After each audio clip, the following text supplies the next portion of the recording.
الحمد لله رب العالمين والصلاة والسلام على أشرف المرسلين سيدنا ومولانا محمد وعلى آله وصحبه أجمعين أما بعد. Para ulama yang saya muliakan, hadirin hadirat ma'asyiral muslimin yang saya cintai, banyak kita alami perubahan-perubahan yang terjadi, baik perubahan yang menyangkut sosial budaya, lebih-lebih yang menyangkut sosial politik. Yang tidak banyak mengalami perubahan adalah sosial ekonomi. Bahkan angka kemiskinan kita naik menjadi 3/5 dari total penduduk kita hidup di bawah garis kemiskinan, dan 20% diantaranya miskin mutlak. Perubahan-perubahan yang terjadi menyadarkan kita kepada kebenaran Al-Quran ketika Allah menyatakan wa tilkal ayyamu nudawiluha bainan nas. Hari itu kami putar di antara manusia. Ada saat datang, ada waktu pergi. Ada hari lahir, ada saat kembali. Ada waktu dilantik, ada saat menyerahkan jabatan. Hari kami putar di antara manusia dan hidup cuma sekadar menunggu giliran. Soalnya kemudian di tengah perubahan-perubahan yang terjadi begitu cepat, what must we do now?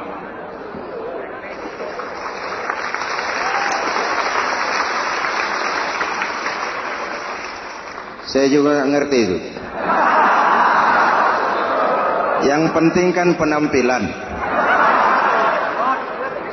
Saudara-saudara kaum muslimin di seluruh tanah air, jadi pemimpin adalah pelayan bagi orang yang dipimpinnya.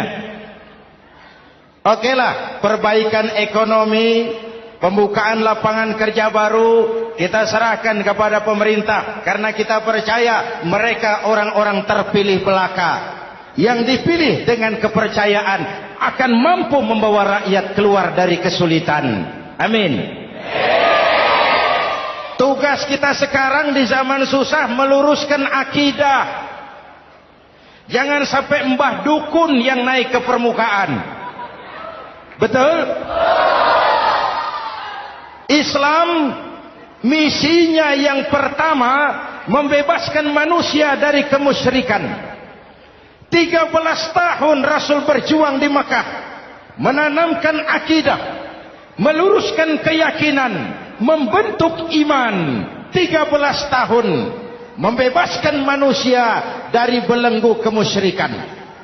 13 tahun menanamkan la ilaha illallah Muhammadur Rasul dengan seluruh konsekuensinya. Kalau saya yakin tidak ada Tuhan selain Allah, saya tidak akan meminta tolong kecuali hanya kepada Allah. Saya tidak akan pernah takut kecuali hanya kepada Allah. Saya tidak akan menggantungkan hidup kecuali hanya kepada Allah. Saya tidak akan minta rizki kecuali hanya kepada Allah. Saya tidak akan melarikan persoalan kecuali hanya kepada Allah. Kalau konsekuen dengan keyakinan ini, mbah dukun nggak dapat tempat.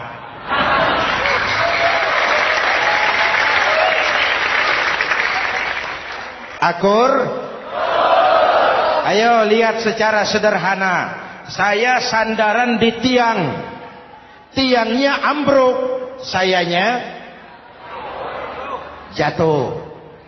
Saya sandaran di tembok, temboknya runtuh, saya juga runtuh. Saya sandaran kepada orang kaya, dia jatuh miskin, saya bangkrut. Saya sandaran kepada jenderal, dia pensiun, saya selesai. Tapi kalau saya sandaran hanya kepada Allah, Allah tidak akan pernah miskin, Allah tidak akan pernah lumpuh, Allah tidak akan pernah terpuruk, dan Allah tidak akan pernah berkurang kekuasaannya.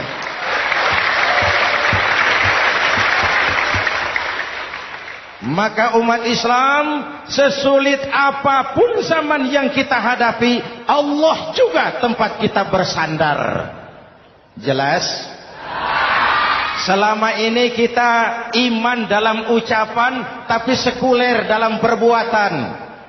Di masjid ada Allah, di kantor Allah tidak ada, maka korupsi merajalela.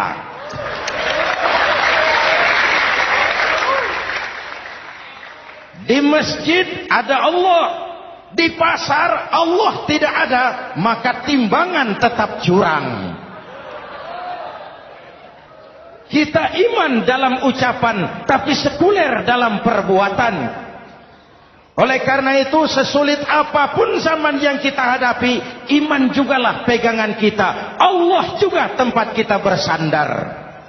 Boleh zaman berubah, akidah jangan sampai goyah. Karena iman kita hidup, untuk iman kita berjuang, dan dalam iman kita ingin kembali menghadap Allah Subhanahu. Selama ini manusia Indonesia kita lebih banyak diisi otaknya, hati sering kosong, agama dangkal, akidah rapuh, moral rendah. Memang kemudian muncul banyak orang-orang pintar, cuma sayang tidak benar. Indonesia kita bangkrut, Indonesia kita terpuruk, Indonesia kita sakit parah kalau diurus orang yang cuma pintar tapi tidak benar. Kita perlu orang-orang pintar, tapi kita lebih perlu orang benar. Jelas? Kalau cuma pintar tapi tidak benar, itu yang sering saya sampaikan, nanti disuruh ngurus beras malah nimbun beras.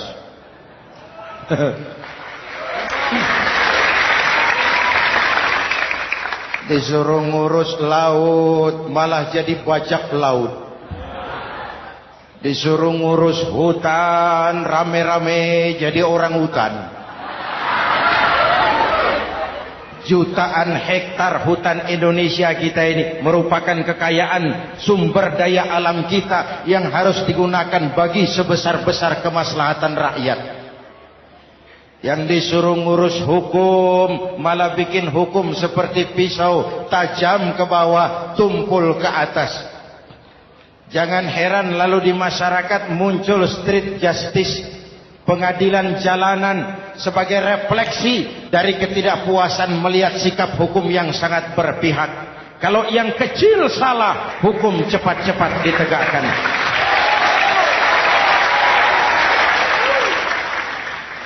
Lihat saja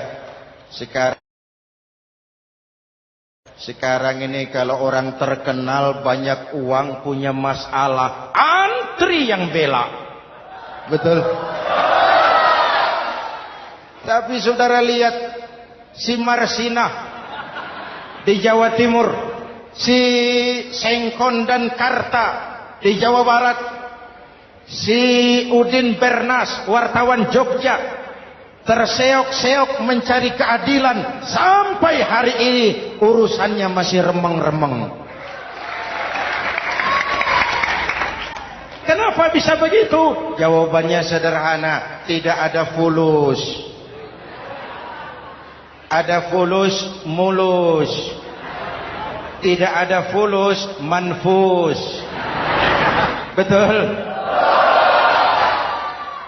Jangan sampai para penegak hukum kita terjebak pada lagu baru, maju tak gentar membela yang bayar. Biar bertentangan dengan nurani, biar bertentangan dengan public opini, biar bertentangan dengan rasa keadilan. Siapa yang bayar, itulah majikan. Mau benar atau salah, belain terus. Kalau seperti inilah hukum kita, mafioso keadilan akan tetap gentayangan. Hadirin yang saya hormati, 13 tahun beliau berjuang di Mekah meluruskan keyakinan, memantapkan akidah, meneguhkan iman. Dari situ segalanya dimulai dan ke situ segalanya akan menuju. Intan paling mahal, mutiara paling berharga, tidak lain adalah nilai-nilai keimanan. Kalau itu sudah tergadai, apalagi yang bisa kita banggakan dalam kehidupan ini? Kita merasa harta kita berharga, belum ada artinya ketimbang iman. Kedudukan kita punya nilai pun belum ada artinya ketimbang dengan nilai-nilai keimanan. Itu intan paling mahal, itu mutiara paling berharga. Harta baru ada manfaatnya kalau dilandasi dengan iman. Jabatan dan kedudukan baru terasa gunanya kalau dilandasi dengan keimanan. Kalau jabatan lepas dari iman, yang akan lahir Fir'aun baru. Jelas? Kalau harta terlepas dari iman, yang akan muncul adalah konglomerat Korun. Kalau ilmu pengetahuan terlepas dari nilai dasar keimanan, maka yang akan muncul adalah ilmuwan pelacur yang menyalahkan yang benar, membenarkan yang salah untuk kepentingan pribadi. Dan kondisi seperti itu tidak akan membuat kita makin sehat. Oleh karena itu pada kesempatan ini, pesan pertama saya, menghadapi zaman susah, tetap jaga akidah, tetap pelihara keyakinan. Kesulitan bukan untuk ditakuti, untuk diatasi. Hidup adalah kerja keras, bukan keajaiban. Perubahan tidak akan datang hanya dengan simsalabim abragadabra. Perubahan tidak akan muncul hanya dengan berandai-andai. Perubahan tidak akan turun dari langit seperti turunnya embun di waktu malam. Perubahan adalah kerja keras, sehingga Al-Quran membimbing kita, innallaha la yughayyiru ma biqaumin hatta yughayyiru ma bi anfusihim. Allah tidak akan mengubah keadaan suatu bangsa kalau mereka tidak mau mengubah apa yang ada di dalam diri mereka. Yang ada di dalam diri itu rule of thinking, state of mind, cara kita berpikir, cara kita memandang kehidupan, cara kita mengatasi persoalan. Hadirin yang saya hormati, inilah iman. Berangkat dari ini kita menyadari, ini ujian buat kita rakyat. Dan kita rakyat Indonesia ini kalau sama susah sih sudah kenyang. Ya Pak? Ya Pak? Kita ini sebagai bangsa mengalami apa yang disebut oleh Bung Karno up and down, naik turun, timbul tenggelam, pasang surut. 350 tahun dijajah oleh Belanda, kita susah. Berangkat Belanda masuk Jepang, susah lagi. Pergi Jepang, datang nikah, susah lagi. Lalu kita merdeka, dirongrong oleh berbagai pemberontakan, susah lagi. Makan bulgur, antri minyak. Lalu PKI berontak, susah lagi. Muncul orde baru, lama-lama susah lagi. Orde baru selesai, naik reformasi, mulai repot nasi, susah lagi.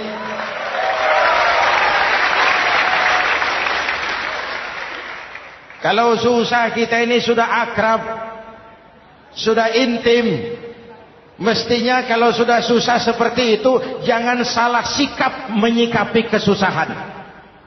Jangan sampai kita potong kompas, ambil jalan pintas, terjebak menghalalkan segala cara. Itu tidak akan menguntungkan. Itu tidak akan menyelesaikan. Kalaupun selesai nampaknya penyelesaian sesaat. Dan penyelesaian sesaat bukan penyelesaian yang sebenarnya. Karena itu tetaplah dalam koridor keimanan. Boleh zaman berubah, akidah jangan sampai goyah. Silahkan masa berganti, tapi keyakinan jangan mati. Sekali la ilaha illallah sampai tetes darah paling penghabisan, tetap la ilaha illallah. Sanggup? 3 orang. Sanggup? 21. Sanggup?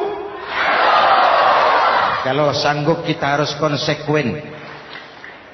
Saudara-saudara di seluruh tanah air, misi yang kedua dari Islam setelah membebaskan manusia dari kemusyrikan, membebaskan manusia dari ras diskriminasi, mengikat manusia dengan tali akidah. Sebelum Islam datang, manusia dibedakan oleh warna kulit, manusia dibedakan oleh faktor keturunan, manusia dibedakan oleh faktor harta dan benda. Adalah Rasul yang mengajarkan, innallaha la yanzuru ila suwarikum wala ila amwalikum walakin yanzuru ila qulubikum wa a'malikum. Allah tidak melihat potonganmu, Allah tidak melihat hartamu. Yang Allah lihat itu adalah hatimu dan amal perbuatanmu. Jauh sebelum Amerika teriak-teriak membanggakan apa yang mereka sebut sebagai Declaration of Independence, Nabi sudah mengajarkan kepada kita semua, An-nas kulluhum li Adam wa Adam min turab la fadla li Arabiyyin ala ujamiyyin illa bittaqwa. Seluruh manusia berasal dari Adam. Adam diciptakan dari tanah. Tidak ada kelebihan Arab dengan yang bukan Arab kecuali takwanya. Jauh sebelum Amerika mencanangkan bahwa semua manusia dilahirkan sama, that all men are created equal. Jauh sebelum itu Islam sudah membebaskan manusia dari ras diskriminasi.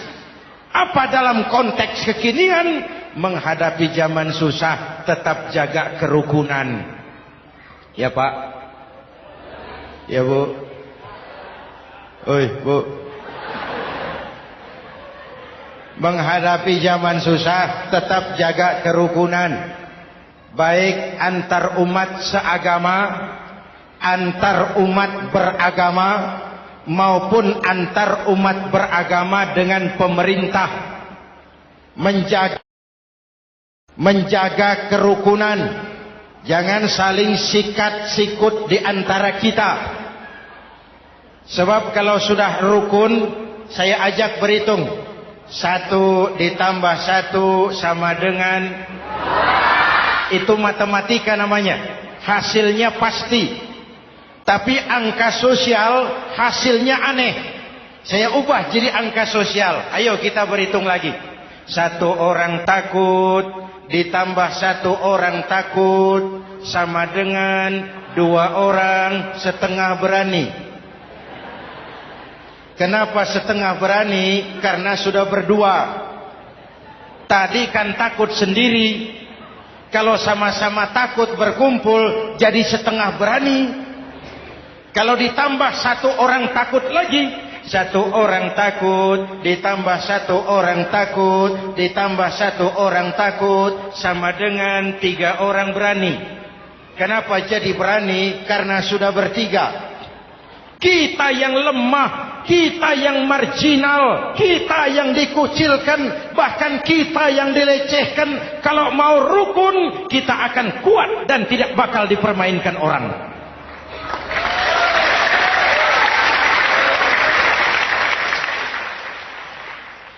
Tapi kalau rukunnya yang satu mau menikam yang lain, saya ajak berhitung lagi.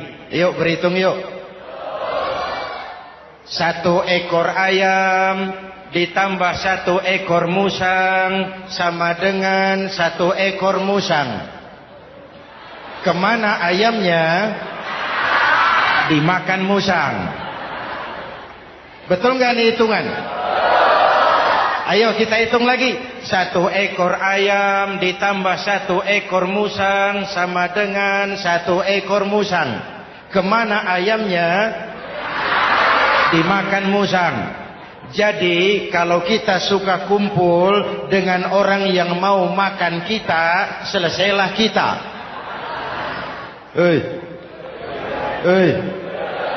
Maka kalau merasa kita ini ayam, yuk kumpul sama-sama ayam, pulang ke kandang ayam. Kalau ada ayam kumpul ke kandang musang, itu namanya ayam minum baygon. Jelas?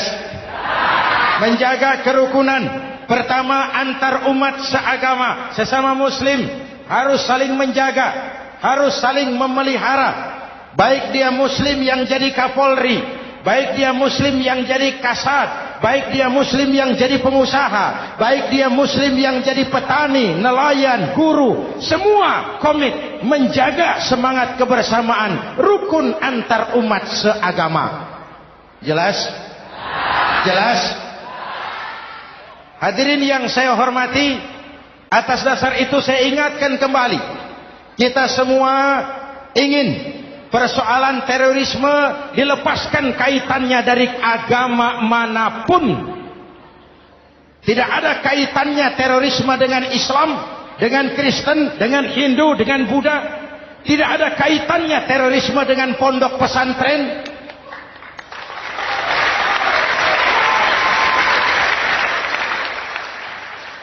Jangan sampai pesantren jadi kambing hitam.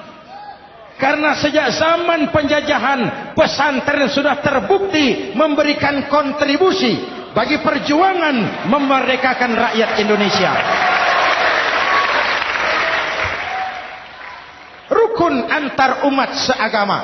Yang kedua, rukun antar umat beragama. Islam ini rahmatan lil. Jangankan manusia walaupun berbeda agama, binatang saja dihormati. Ada hadis, fa iza zabahtum fa ahsinuz zibhata. Kalau kamu menyembelih hewan, sembelihlah dengan cara yang terbaik. Jangan menyembelih ayam dengan pisau tumpul. Itu namanya tidak berperi kebinatangan. Yang kecil lagi, saudara buka babul istinja, makruh buang air kecil di tanah yang berlubang. Sebab apa? Pertama, menjaga kesehatan. Siapa tahu di lubang yang saudara buang air kecil itu ada gas beracun. Kalau tidak, melindungi binatang yang ada di dalam lubang. Siapa tahu di lubang yang saudara buang air kecil itu ada semut sedang rapat membahas terorisme. Apa dosanya lalu mati dikencingi? Ini namanya rahmatan lissemut. Binatang saja dilindungi. Maka perbedaan agama tidak harus menyebabkan kita bertolak belakang. Perbedaan agama bukan alasan untuk saling bermusuhan. Apalagi kita sudah menyadari tentang kemajemukan kita, tentang kebinekaan kita, tentang keragaman kita. Rukun antar umat beragama. Saling menghormati, saling menghargai, tapi tetap dalam batas lakum dinukum. Lalu rukun antar umat beragama dengan pemerintah. Hadirin yang saya hormati, yang benar kita dukung, yang salah kita perbaiki dan kita tegur menurut cara-cara yang diajarkan oleh agama kita. Dan sholat berjamaah, pendidikan bernegara yang paling bagus. Tadi kita sholat ada imam, ada makmum, betul? Makmum wajib ikut imam kalau imam benar sholatnya. Rakyat wajib ikut pemimpin kalau pemimpin benar mimpinnya. Masyarakat Islam ini loyal. Masyarakat Islam ini bukan pemberontak. Masyarakat Islam ini taat dan setia. Kapan? Kalau imamnya benar. Imam takbir, makmum. Imam ruku, makmum. Imam i'tidal, makmum. I'tidal. Imam sujud, makmum. Tapi kalau imam keliru, mestinya imam ruku malah sujud. Salah imam ini. Tegur. Siapa yang wajib negur? Makmum yang saf terdepan. Anggota DPR.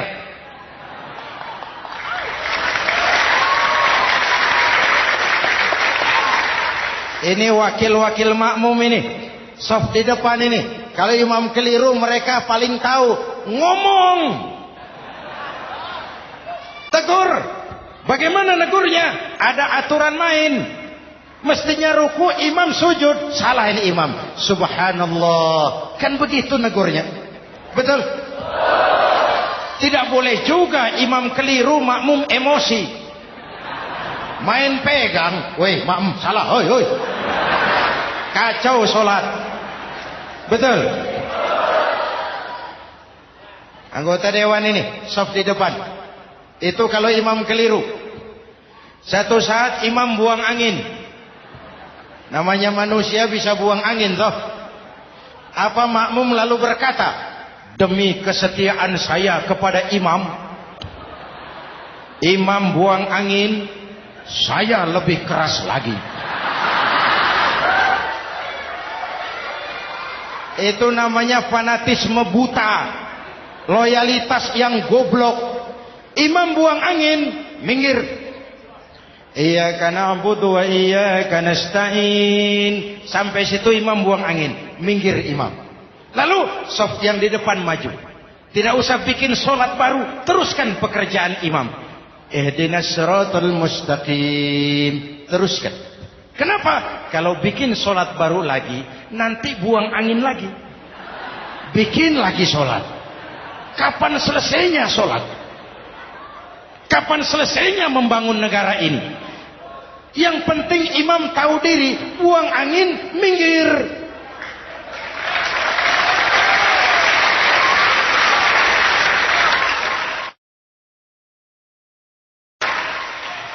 Ini kacaunya sholat berjamaah kita sekarang. Kacaunya negeri kita sekarang. Banyak imam sudah buang angin, gengsi. Dia aja merasa nggak punya salah. Dikasih tahu sama makmum, imam tadi buang angin ya, malah jawab sedikit. Apa kalau sedikit lalu tidak batal sholat itu? Mekanisme kehidupan sosial yang diatur lewat tuntunan sholat berjamaah. Sehingga Nabi berpesan, kun imaman muta'an au ma'muman muti'an fala takun thalisan jazu'a. Kalau jadi pemimpin, jadilah pemimpin yang ditaati. Kalau jadi makmum, jadilah makmum yang mentaati. Jangan jadi golongan ketiga pemecah belah. Di depan tidak jalan, di belakang takut, ditaruh yang di tengah, di depan didorong, yang belakang ditendang. Ini namanya biang kerok. Saudara-saudara, dari uraian singkat ini saya ambil beberapa catatan pokok. Pertama, kalau ada intan paling mahal, kalau ada mutiara paling berharga dalam hidup kita, itu tidak lain adalah karena keyakinan. Hidup jadi indah, hidup jadi berharga, hidup jadi berarti kalau didasari atas sebuah keyakinan. Dan keyakinan itu tidak lain adalah nilai iman kita, akidah kita kepada Allah Subhanahu wa taala. Yang kedua, tetap menjaga kerukunan. Sesulit apapun zaman yang kita hadapi, kita tetap harus menjaga semangat kebersamaan. Kita harus tetap menjadi lem perekat yang menjaga keutuhan, baik sebagai bangsa maupun sebagai umat. Perbedaan adalah wajar, harus dihormati sebagai ciri kehidupan berdemokrasi. Tapi jangan perbedaan menjadi sebab kita bermusuhan. Dan jangan perbedaan menyebabkan kita saling berpecah belah. Hormati perbedaan, jangan perbedaan dipandang sebagai permusuhan. Dengan akidah yang kuat dan kebersamaan yang kokoh, ayo kita hadapi kesulitan, kita atasi kesulitan, dan dengan kerja keras untuk menyongsong hari esok yang lebih pasti. Mari kita Fatihah. Semoga Allah memelihara kita bangsa Indonesia ala hadhihi niyah wa ila hadratin nabi. Al-Fatihah.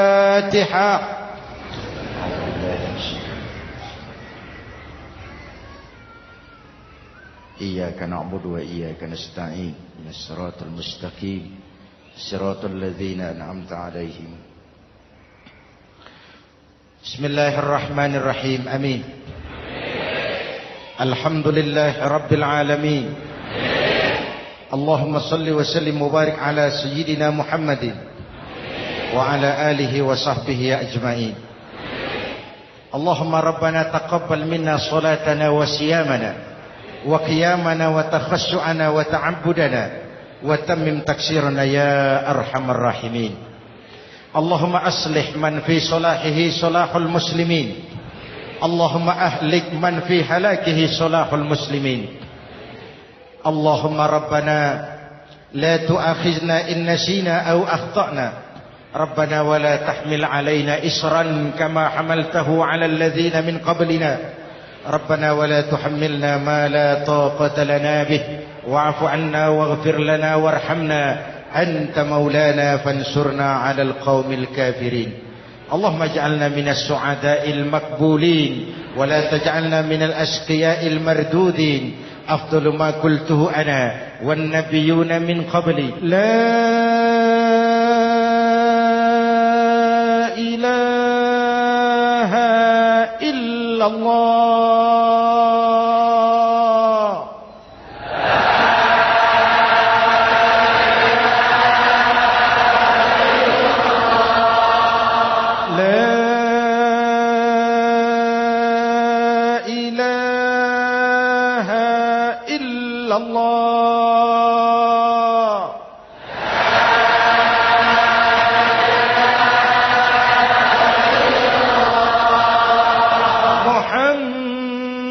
Muhammadur Rasulullah.